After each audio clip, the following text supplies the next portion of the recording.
Hey, alright. What's going on? What's going on, ladies and germs? How are you? Welcome back to another episode of Eddie G's Comic Culture. I'm your host, Eddie G, and as usual, to all my friends and family out there, thanking you guys for the support that you've shown for the show.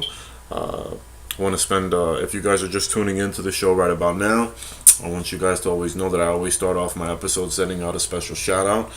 And particularly so, first and foremost, the show is still sponsored by the great folks at Black Apparel. Sending a special happy birthday to a good friend and brother of mine, Kevin Seawright.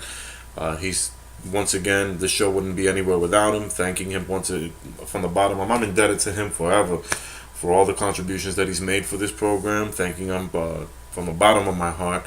If you guys have an opportunity, make sure you check out his website at www.blackapparelblk.com. The man's got some great content on there, and if you guys got some money you want to spend on some gear, he's got some awesome merchandise for you guys to check out as well. Also continuing the shout out portion of the program to my friends on Instagram. First and foremost, a Strictly Comedy Vault. He's got some awesome content on his page. He's always keeping it fresh with some facts regarding Funko Pop figures, as well as some interesting comic books that he always has on deck. Great covers as well. He's a young up and coming writer, so make sure you guys check out his page. And once again, Blu-ray Dan. He's a great who's a great influence and inspiration as to why I'm doing this. He's got an awesome Instagram account, but even more so personally, the man's got an awesome YouTube channel as well, where he does a lot of unboxings for 4K Blu-rays, but for movies both old and new. And he's got some pretty insightful reviews as well.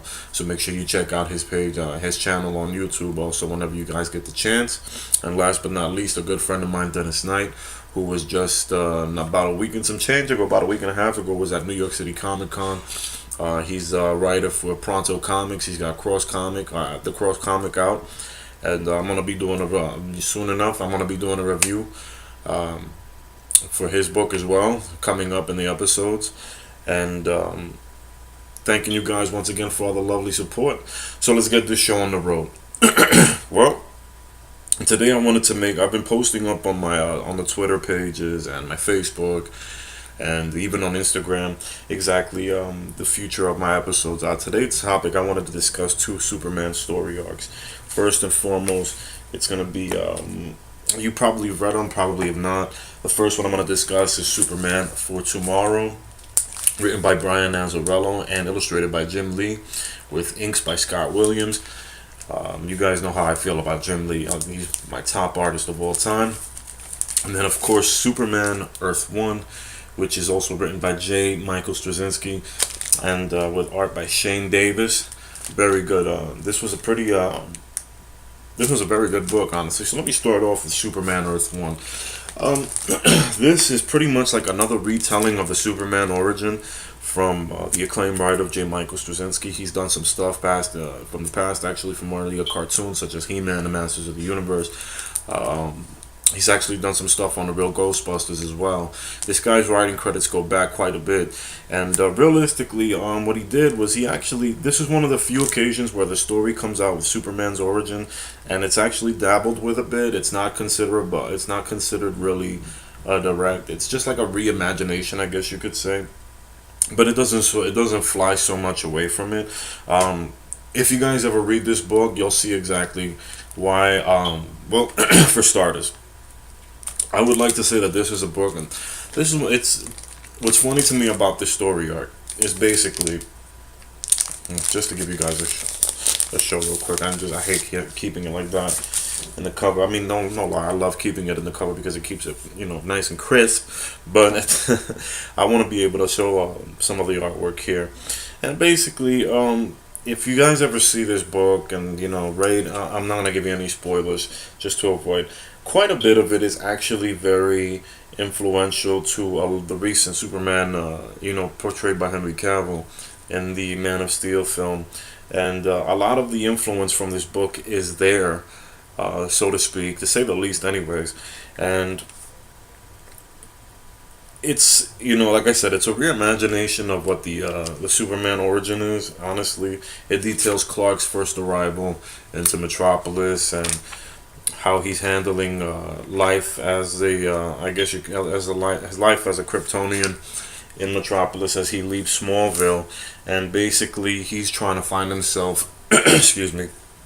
He knows he has these powers, of course, and he's just trying to basically it's him trying to find his niche in the world where he wants to figure out what he's going to do with himself.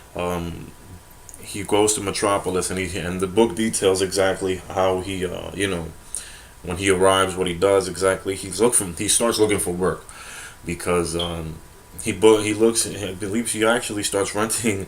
He goes to a hotel and rents a room.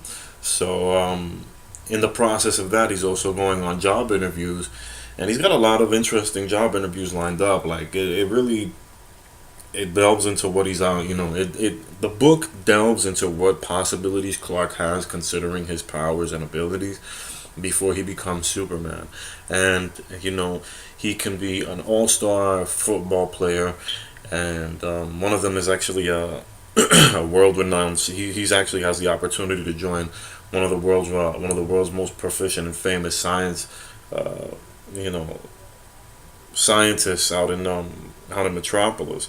So it's very it's very uh, it's very character driven in the sense because it gives you an understanding. It kind of, like I said, it dabbles so much. I don't want to give too much away for spoilers because I don't want to give any spoilers away, honestly. Because if you guys haven't read it, it's not something. It's not something I get off on. I don't want to. You know what I'm saying? It's not some shit that realistically speaking I want guys to. If you guys are gonna read it, I want you guys to read it fresh. So, but it really details exactly the origins of Clark living alone in Metropolis and how he has to adjust with his powers and what possibilities he has and what chances, what choices he makes, realistically speaking, and how far it can take him in his life. It's it's pretty dope in a sense, and I wish it's one of those books, honestly, where I would love to see it. I would love to have seen an animated adaptation of it, honestly, because I think it's a really great story. The only downside to that is, as I said before, this book really you could tell where the Man of Steel movie really took a lot of its influence from it. That a lot of it is in this book.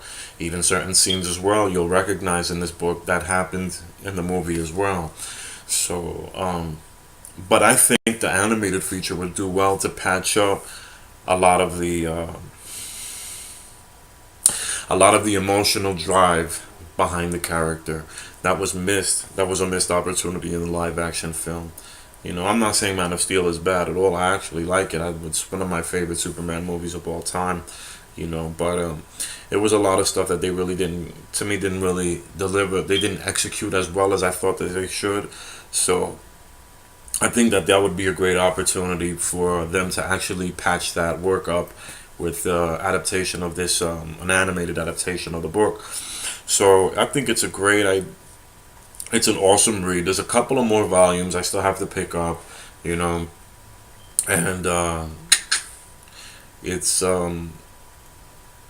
it does lead into it. There's the villain. There is a villain in the story. Um, like I said, I don't even want to. I'm trying to dance around it by not giving away anything. The villain in the story is very. Let's just say it's This in a physical bout, they're evenly matched. Him and Superman. So as I said, it's like I said, it's very much so where a lot of the where I could see a lot of Man of Steel. It's basically a book where you see where if you've watched Man of Steel, of course, I keep reverting around to it, where a lot of the influence is heavily based off of, and but what's the difference? Like I said, the difference is that the way that it's written, the way it's well written, it's very character driven. It's an awesome reintroduction to Superman. It actually came out a year prior to the relaunch of the DC's New 52. It came out in 2010, while the New 52 started in 2011. But I guess it's like The contrast between this and the Superman of that time, of the New 52, is complete as just night and day. And when you get to read these books, you start to notice exactly what's going on, and you know, you start to, to say the least, it's easy to see why a lot of us, a lot of the you know, the irregular, you know, the original fans of Superman have missed seeing and reading the character. And it's really what it is. It goes back to the core basics. It explores why Superman is such a good person. Lois and Jimmy play an intricate part in the story as well, along with Perry White. Um, because like I said, it's a slight reimagining of the story. It doesn't go too deep off the rails, honestly, but you know, it details. Excuse me. It details a lot of. It details along the steps along the way that Clark took to get to where he was at, and it's a very, very pivotal book. I think everyone who's if you're a Superman fan, definitely make sure you have that in your library. If you're not and you're looking for something good to read for Supes, that's a pretty good story. That one of the good jumping off points for you guys to check out. You know, and that's it. And it stands to me. It stands the test of time. Lois Lane in this book, for some reason, is oddly illustrated by. Illustrated to look eerily a lot like the. I forgot the actor's name. She plays Dexter. She plays. If you ever watched the show Dexter, if you remember his sister, the character his sister plays, the actor. Lois Lane looks eerily, creepily just like her in this book. I don't know why. I don't know where how. You know, I guess she probably must have been an influence and didn't realize it or doesn't know. But it would be pretty awesome to see if they actually. I would love to see some. I want to see if I can find an interview around there with Michael Straczynski or even Shane Davis to say what was the influence behind Lois Lane's portrait in this book. But nonetheless, it's still a great book to read. As I said before, guys, make sure you check it out. So the next one I wanted to talk about. This one is a bit of a doozy. Is Superman for Tomorrow. This is an excellent book. Well, let me rephrase that. It's a good book. It's a very good book, honestly. Um, it's basically a love story interwoven in science fiction. It's a very intricate book. You have to really, you know, go through what's going. You have to realize what's going on. Well, you have to pay attention to what's going on, realistically speaking, because it it starts off a little shaky. It starts off, and the pace is really slow. The pace is really slow in the book. I can't. That's one of my main complaints. This is why I'm not saying that it's an excellent read. It's a good read. You know, because of the simple fact of the matter that the pacing is pretty bad in this book. It's very slow. The only one of the main things I love to look, you know, of course, it's illustrated by Jim Lee, so there's a plus right there. And this is one of his finest works, if I ever say so, if I could say so myself, man. You know, this guy, when DC got Jim Lee on board in the publishing, you know, when DC got on board to get Jim Lee in the books, man, I don't think they realize exactly how. I think, well, actually, bullshit. They do realize. They do realize what kind of a heavy hitter they have on their team, and this guy really brings it. This is one of the best works you'll ever possibly see. Um, there's also a Batman guest appearance as well as a Wonder Woman guest appearance as well. And basically, the premise of the story is about it deals with an event that happened in Metropolis. Well, an event that happened in the world that they call the Vanishing, where 1 million people on the planet just mysteriously disappeared. No one knows where, no one knows how, no one knows what happened. There was no signs or no traces of them anywhere. And of course, one of them that vanished into thin air. I don't want to give away nothing in the story, honestly, guys. But one of them who vanishes is Lois Lane. So Superman is pretty much on a quest to find Lois, of course, because in his heart of hearts he knows that not only is she alive, but the rest of the others that were taken as well are alive, as were also still living. So along the way he runs into some characters. He ends up confiding in a priest of all people, and like some random priest who, for some reason, I'll give this part away, he's dying in the book. He actually has some sort of, I can't remember right about now, but he does have cancer. So Superman befriends him, and they end up forming a friendship that's kind of unlikely, to say the least, because it doesn't really of all people, for me to see Superman befriend is a priest. That was strange. Nothing against them, but it's just I just found it awkward for that friendship to take place. But along the way, he has Superman finds a way to go ahead and crack it, crack down exactly what was it that caused the vanishing on Earth, and in order for him to revert and go through it to save these people, he's pretty much on the verge of almost that's it's almost suicide. It's very dangerous, and it's not just dangerous for him, but dangerous for others as well. So within that process, you see the cameos of Batman and Wonder Woman, and of course, they intervene and so on and so forth. I'm not going to go into it any further than that. So, as I said before, it's a good book, very good. Brian Azzarello, he's actually a very good writer. He was actually one of the best things that ever happened out of the New 52, because his work on Wonder Woman throughout that whole time, throughout his whole work on the Wonder Woman run, was absolutely amazing, astonishing. He really dug deep into the mythology, the Amazonian mythology with her. But when it came down to this book, and like I said before, a lot of my problems with it, realistically speaking, and others that read it as well, and a lot of my friends that have read it as well, found that the pacing was really a serious thing. Like, for some reason, it took for so long a lot of the stuff took forever to develop, and that's pretty crappy, to say the least, because these guys. It's a book. It's at some point you want to see some. At some point you want to see some action. So in that sense, like, it kind of drags along. However, I think that the reason why I think that this book could be translated well into an animated film as well, is because of the fact of the matter, we get to see Superman at his most vulnerable when it comes to Lois. Why he loves Lois so much. What really makes that relationship so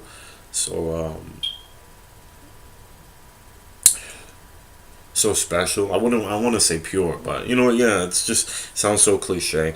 But what really makes the relationship so special for him, and what really makes it tick, and what really drives him for that love is just unbelievable.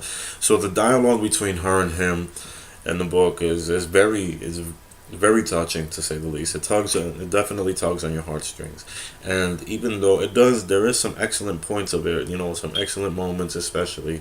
There's a character called Mr. Orr who shows up, and he's a complete jerk, but as I said before, he's one of the highlights of the story.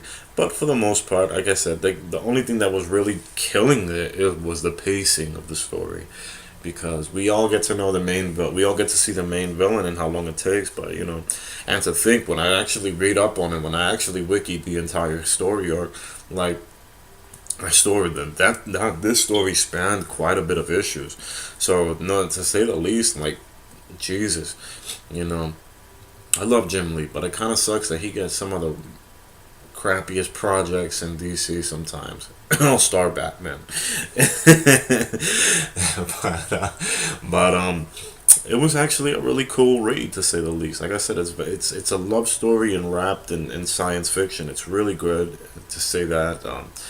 But the only problem is just the pacing. That's all. So like I said, I think it really could. But other than that, I think it really does translate. It has an opportunity, as long as they can trim the fat from the book, they could really make an interesting animated film for it. And I think it would really do well have get the right marketing team behind it and promo as well, because we need a new Superman animated feature. It's been a while anyway. As of recent, it's been from what I remember, Batman and Harley Quinn was the last one that I find. If I may not, if I may say so myself, then we got then we have everything so far. Animated DC has been Batman, Gotham by Gaslight. This is the one that's coming up next. We got the rest in peace to Adam West, and but they still have the Batman 1966, the sequel animated movie right now that came up, which I actually am interested in watching because of Two-Face being voiced by William Shatner, and I love William Shatner. If you know me, I'm a huge fan of Star Trek, the original series, but we need some more animated features with other DC characters, man. A lot of these movies are starting to become super centered around Batman, and I'm really getting aggravated about that. Even and the one I haven't seen last was Justice League Dark, which I'm dying to see, and yet Batman is involved in that but for some reason. Like I love Batman, don't get me wrong. I do. I love the character of Batman, but DC saturates the shit out of him so much that they act like he's the only character to ever to ever actually feature on anything. And I think it's time to start putting that to rest. Especially now with the success of Wonder Woman, the live action film that she's had, it's really time to start featuring some other characters. And especially so some of their major A-list characters as well. And but For Tomorrow and Earth One, I think, are prime examples of excellent features that they of movies of books that they can turn into excellent animated movies. They've done quite a few stories. How they could even do some of this stuff on Rebirth. I can't wait to see what they're gonna. Hopefully they do to. They do take some of the stories from Rebirth and start making them into animated features as well. I hope they got some storyboards going on, in the editing floor or something. But definitely worthwhile to check out, man. Like I said, the only problem with For Tomorrow, my main complaint, and quite a few of others as well, and I'm pretty sure you might run, you may not, you may or may not, but a lot of people that have had the same issues with me have just been the pacing of For Tomorrow. It's actually it kind of drags along. So, but other than that, as I said, I think they have a real gem with that if they just trim the fat and get a good animation team that can actually mimic that style of artwork, and not just For Tomorrow, but for Earth One as well. The only reason, like I said, I didn't get too much into Earth One because it's a lot of you guys are going to see a lot of the influences of Zack Snyder that's in there.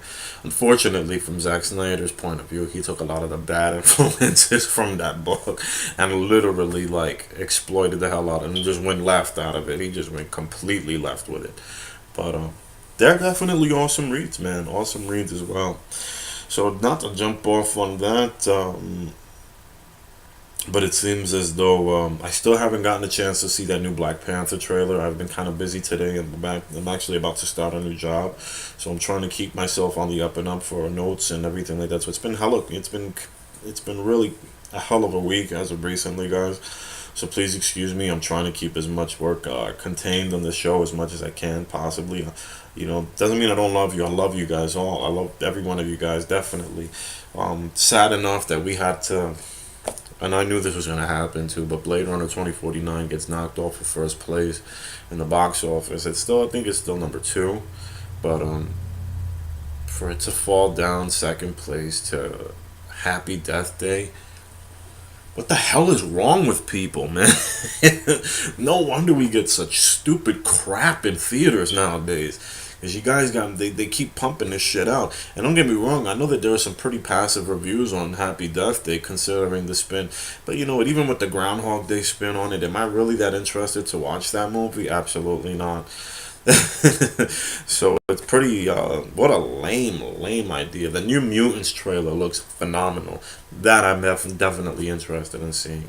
um, it's got that kid from Stranger Things who plays Will's older brother. I keep forgetting that actor's name, but he's in it too, and it just looks fantastic. Once I look into that new Black Panther, the snippets from what I saw from the new Black Panther trailer is absolutely looks great. Though I'm not even gonna lie to you guys. So if you guys have the opportunity, if you want to send me some feedback as well and watch that Black Panther trailer, let me know how it turns out. I would love to appreciate it. I'd love to hear that. And what else? Apparently, DC kicks off Flash Week in promotion for the Justice League movie. Um, yeah, we'll see. No, but I think I'm actually pretty hyped for the Justice League at this point. I know I was talking to a good friend of mine, and he's actually kind of reluctant because, he just recently saw BVS and Suicide Squad, and he was really disappointed by both features. And I don't blame him. I really don't blame him considering. But I told him again. He still has yet to see Wonder Woman, so I actually kept him. I'm antagonizing him to pick up Wonder Woman, not to give up on the DC Extended Universe yet. Well, excuse me, the DC Cinematic Universe. That DC Extended Universe never existed in reality. Sorry, Snyder, but but I'm not gonna trash them. I'm not gonna trash Zack Snyder on this episode at all. What else has been going on?